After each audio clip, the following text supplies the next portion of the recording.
que de pronto pueden volvérsenos en contra en un segundo. Ya mismo, ¿no? Acá en la Argentina, no sé, Jorge, si usted está acá o ya está. Sí, estoy aquí. Perfecto. Estoy aquí, sí. Pero no sé si se ha visto, ¿no? Lo que ha pasado con los precios. En 2 semanas la remarcación ha llegado al 100%, en algunos productos 120%. Es impresionante, sí, ¿no? Lo que sucedió. Y bueno, y ahí también aparecen muchas dudas, ¿no? ¿Qué era lo que estaba haciendo Massa en el Ministerio de Economía? Que evidentemente había ahí puesto un freno, pisando los precios, ¿no? La remarcación continua. Pero, bueno, evidentemente los argentinos eligieron esto hacia donde vamos. Sí, efectivamente, sí. Y bueno, son muchos años del descenso de los salarios, es la hiperinflación, estos son los argumentos objetivos, y luego están los argumentos subjetivos que también tienen su peso, que tienen muchísima incidencia porque se han instalado narrativas diversas que han colaborado con el ascenso de este tipo, ¿no? Por ejemplo, mucha gente creía que estaba en el peor de los mundos posibles y lo votó, y su situación no era la del peor de los mundos posibles. Yo conozco lugares donde es el peor de los mundos posibles, pero este no era precisamente. De hecho, un montón de sectores que veo que lo han votado, porque hablo en muchos de los bares que frecuento, qué sé yo. Bueno, estos últimos años no fueron precisamente malos para ellos. Porque les pregunto cómo han vivido, cómo han estado, pero a la vez tampoco veo una conciencia clara de aquello de lo que pueden quedar despojados. ¿Y entonces qué es lo que nos sucedió? Siempre le pregunto a usted estas cosas de fondo porque me interesan esas reflexiones, esos lugares a donde no llegamos todos, ¿no? Y usted nos deja alguna pista para que podamos reflexionar, para que no podamos, o por lo menos para que no volvamos a ir por el mismo camino, volver a equivocarnos, reflexionar sobre eso. Ha sucedido una cosa mundial que creo que conversé con usted, sí, que fue la pandemia cruzó una línea. Yo me acuerdo que fui a una marcha, mejor dicho, fui a una librería, pero me encontré con una marcha negacionista, todavía había tapabocas. Sí, me acuerdo de eso, sí. Y bueno, y ahí empezó un discurso en donde nada de lo que era y se había subvertido todo. Y luego aquí hubo un manifiesto por la infectadura en donde había un estado totalitario y firmaron 300 intelectuales, con lo cual los cuidados fueron interpretados como algo opresivo. Y a partir de allí después estuvieron las narrativas donde la clase política, esto es mundial, pero aquí tuvo una enorme, impregnó toda la vida política argentina, los políticos se habían robado todo, y hay un montón de medios, cada vez que prendo la televisión, cada vez que voy a un bar, son esos mismos medios los que están funcionando. Rara vez veo en algún taxi o en algún bar algún medio que pueda decir otra cosa, ¿no? Luego está el problema de la generación TikTok. Luego es el universo de las redes, que invita a una cierta violencia y levanta varias barreras. Luego estamos en un momento del mundo donde varias barreras se han atravesado, porque por ejemplo el espectáculo que dieron todos los políticos de insultarse, difamarse, denigrarse y luego pactar, muestra que hay una especie de cinismo reinante absoluto. Claro. Que no vale ya ninguna palabra. Es decir, si el propio gobierno que se está constituyendo lo ha hecho a través de insultos que ofenderían en otra época al sentido del honor, quiere decir que hay algo que se ha transformado, hay una barrera que se ha levantado. Es decir, la vergüenza, el pudor, todo eso ya parece no funcionar más. Se puede decir cualquier cosa, se puede decir que va a haber 24 meses de sufrimiento para después recibir una suerte de premio que no se sabe de dónde va a venir. Sí. Y bueno, es evidente que hay un marco mundial por un lado y una situación argentina específica que hace cristalizar ese marco mundial de una manera especial, ¿no? Estábamos comentando recién cuando se cortó la comunicación que leímos una nota que escribió, una reflexión para La Tecla Ñ, Y usted allí advierte que el proyecto de La Libertad Avanza no tiene ninguna posibilidad de materializarse en democracia, o al menos en los términos en que nosotros comprendemos. Sí, es un poco terrible eso que escribí, pero la verdad es que escuché atentamente en estos días adelantos diversos de las medidas que se van a tomar, y me cuesta mucho pensar que un proyecto semejante es compatible con un orden democrático. Ojalá me equivoque. ¿Y entonces, Jorge? ¿Ante qué estamos?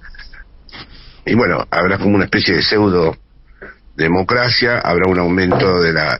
En principio, en fin, yo en principio no veo la forma, a no ser que inesperadamente haya millones de dólares y se organice un festival de inversiones, que es lo que ellos dicen siempre que se puede producir. No sé de qué inversiones hablan tampoco, porque tal como está el capitalismo en el mundo, no me parece que esas corrientes de inversiones...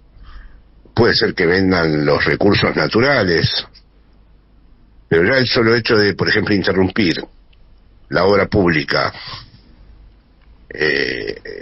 entrar a discriminar los argentinos de bien de los que no son argentinos de bien, reducir la emisión, reducir el gasto público, bueno, todo eso parece ignorar el tipo de conflicto que hay atrás de cada una de esas medidas. A no ser que ese conflicto quede absorbido por algo que yo desconozco. Sí, Jorge, ¿qué tal? Víctor Mastrangelo lo saluda. ¿Qué tal, Víctor? Un gusto, como siempre, hablar con usted, Jorge. Es un poco previsible en algunos aspectos lo que puede llegar a ocurrir con Milei, pero es muy difícil imaginar concretamente, porque todavía ni siquiera está muy claro qué es en definitiva lo que piensa hacer. Pero una de las cosas que quizás podemos tomar como referencia, y yo le quiero preguntar a usted, que como tiene mucha cercanía con Europa, residiendo en Madrid, con lo que pasó allí cerca, una de las cosas que dice Milei, que no es cierta, es que él es el primer gobernante o el primer presidente libertario del mundo. Y hay una experiencia anterior, que es la de Liz Truss, en Gran Bretaña. Sí. Usted, que la vio más de cerca, ¿qué características tuvo esa experiencia? Porque las cosas que yo conozco que hizo Liz Truss se parece bastante a lo que promete Javier Milei. ¿Y cómo terminó? Sí, bueno, no terminó bien, pero además hay ciertas reglas internas en Inglaterra que le impiden realizar una cosa como la que se propone realizar aquí, Es decir, hay ciertos frenos que de todas maneras en Inglaterra no pueden ser atravesados, por lo menos de manera inmediata.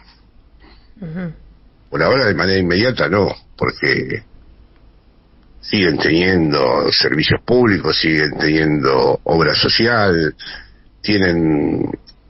es verdad que no están exactamente insertos en la Unión Europea, pero tienen un montón de acuerdos. Entonces, no me parece que pueda. Es cierto lo que dice el candidato de La Libertad Avanza, en el sentido de que, en principio, no hay ningún marco regulatorio aquí para lo que él se propone hacer. Entonces, ahí es donde uno se asusta. Sí.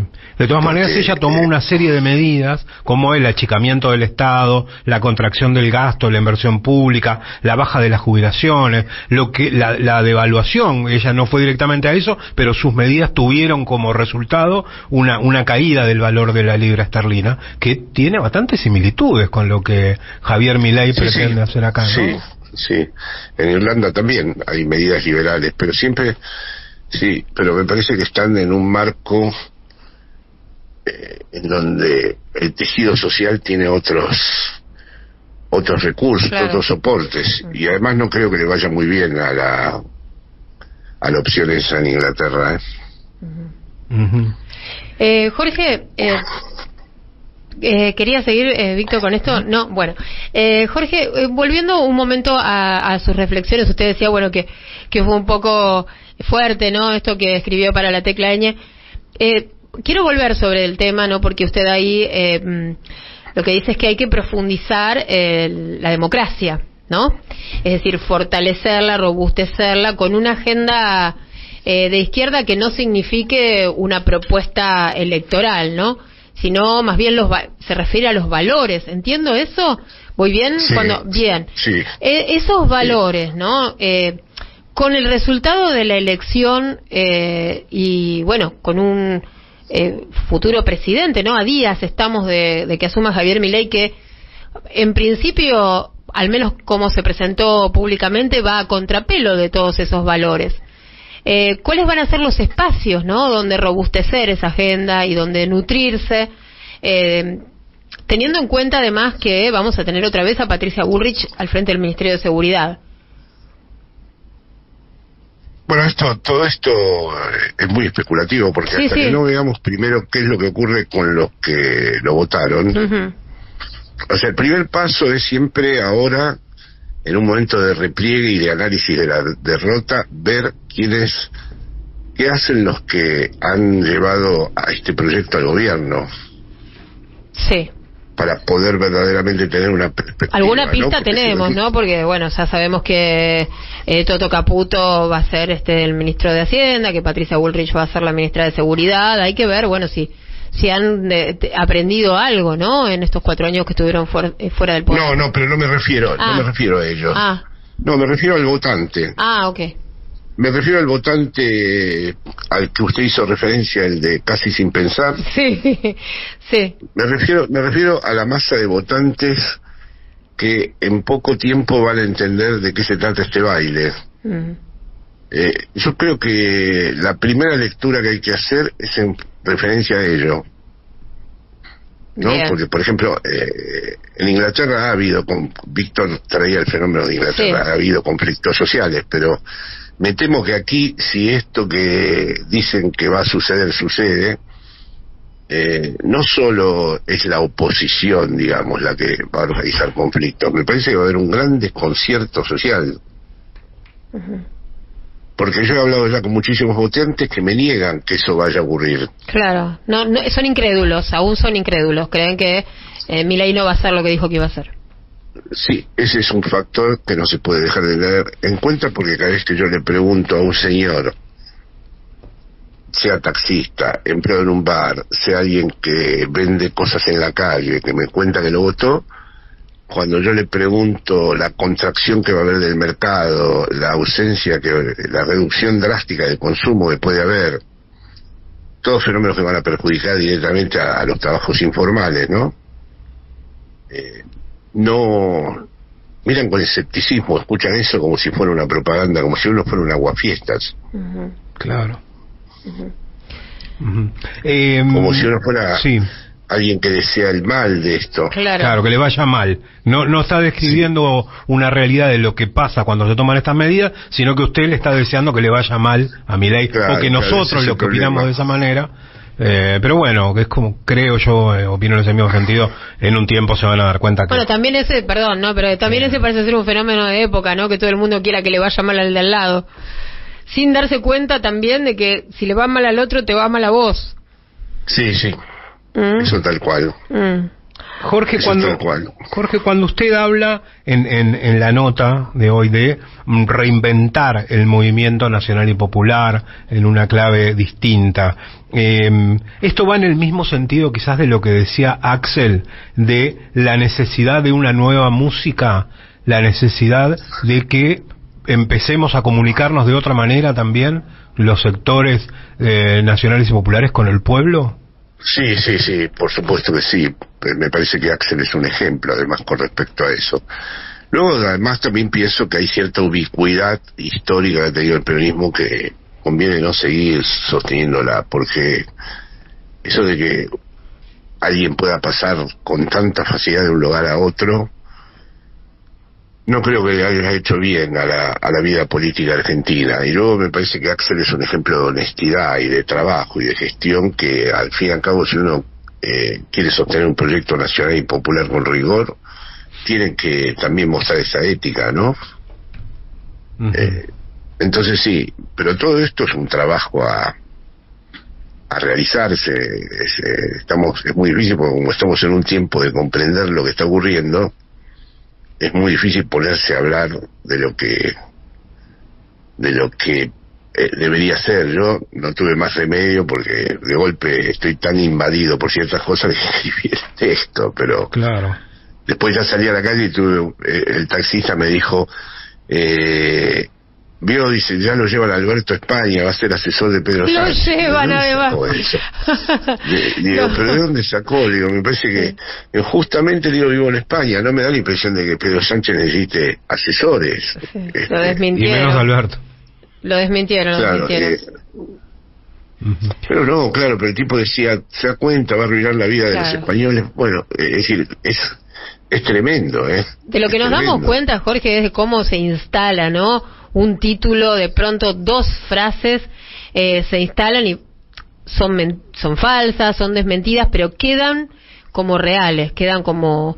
Usted hablaba de la influencia de los medios, TikTok, redes, bueno, todo lo que ha pasado con las noticias falsas. Bueno, también hay un punto, ¿no?, para hacer autocrítica y también para reflexionar y mucho sobre cómo se está dando hoy la comunicación y cómo, si seguimos utilizando herramientas viejas, los resultados van a ser... Ese es todo un problema, claro, ¿no? ¿Cómo sería para un proyecto nacional y popular usar estas mismas herramientas y no ser como ellos? Eso es todo un tema. Porque también hay que entender que, a excepción de Sánchez, todos los gobiernos que estuvieron en pandemia perdieron todos. Sí. Sí, sí. Entonces, ahí hay otro tema. La pandemia, además, radicalizó el consumo de las redes. Se incentivó muchísimo. La vida en redes se volvió el hábitat normal de miles de personas. Sí, se volvió la vida. Sí, tal cual. Sí. Esas relaciones virtuales se volvieron reales. Absolutamente, sí. Estamos en un periodo previo. El próximo periodo es ya la transformación del ser humano en contacto con las máquinas cibernéticas y la adherencia de esas máquinas al cuerpo humano. Claro, la implantación. Y se producirá la próxima mutación que, si el planeta todavía continúa, seguramente asistiremos, pero ya vemos una especie de mutación nueva en el sentido de seres deshistorizados. Ya en muchísimos lugares se habla de neoliberalismo mutante, neoliberalismo zombie, haciendo referencia a esto, ¿no? A personas que pertenecen más bien a registros de la experiencia humana muy ajenos, ¿no? Los incel, por ejemplo, los célibes que le atribuyen al presidente actual, ¿no? Uh-huh. Los célibes voluntarios, en fin. Uh-huh. Bien, bueno. Sí, fíjese la distancia que hay entre el candidato Massa era familia, padre, hijos, y aquí tenemos un elenco que es absolutamente disruptivo con respecto a lo que los coach antes sugerían para los presidentes, ¿no? Sí, tal cual, a contrapelo de todo lo que se construye como sentido común, ¿no? Sentido común, lo políticamente correcto, en fin. No, el señor se puso una equipa de la secta ultraconservadora de los Lubavitch como primer gesto, luego va a visitar la tumba del que habla con los muertos igual que él. La hermana que tira el tarot va a ser su principal asesora o su acompañante. Es decir, todo esto ha nombrado de ídolo a Margaret Thatcher. Luego la idiosincrasia argentina que va desde Gardel a Maradona ha quedado pulverizada. En fin, no habría cualquier posibilidad de que antes se propusiera a este señor como presidente. Todos hubieran desestimado la opción. Uh-huh. Claro. Tal cual. Era como los candidatos en broma que se armaban en elecciones de hace años atrás. Exacto, ¿no? es decir, que quiere decir que hay algo del juicio del gusto que se ha transformado también de una manera muy profunda, ¿no? Jorge, bueno, más que logrado, ¿no? El objetivo de quedarnos pensando en todo esto. Un montón de puertas. Sí, no queremos robarle más tiempo, por supuesto lo vamos a volver a invitar para seguir conversando. Tendríamos que hacer una edición de todas estas conversaciones para lograr una sintaxis de cómo vamos retomando las cosas, ¿no? Sí, porque además hay que admitir que en esta época uno está un poco también difuso, porque a diferencia... También es propio de esta época. Antes uno podría haber hecho una lectura absolutamente diáfana de lo que ocurre, pero a mí me preguntan todos los días desde España Y realmente hay un momento en donde cuando me dicen que esto está pasando desde afuera, yo mismo despierto esta pesadilla y digo, pero claro, ¿cómo se explica esto? Claro. Esto no tiene, es verdad lo que dijo Víctor de Inglaterra, sí. Y es posible que mañana gobierne Vox, y ya en Italia estuve hace poco y gobierna Meloni, y en Holanda ¿quién iba a decir que ganaba la extrema derecha? Hace unos años atrás. Es verdad que todo esto está ocurriendo y no se puede dejar de atender, y que hay algo de lo que entendíamos como mundo simbólico político que ha entrado en un colapso. Pero claro, ahora comprender, yo sí tengo una certeza por una herencia, ¿no? Que pienso que el movimiento nacional y popular es imprescindible, y que es imprescindible que a la vez tenga un núcleo ideológico más decantado, digamos.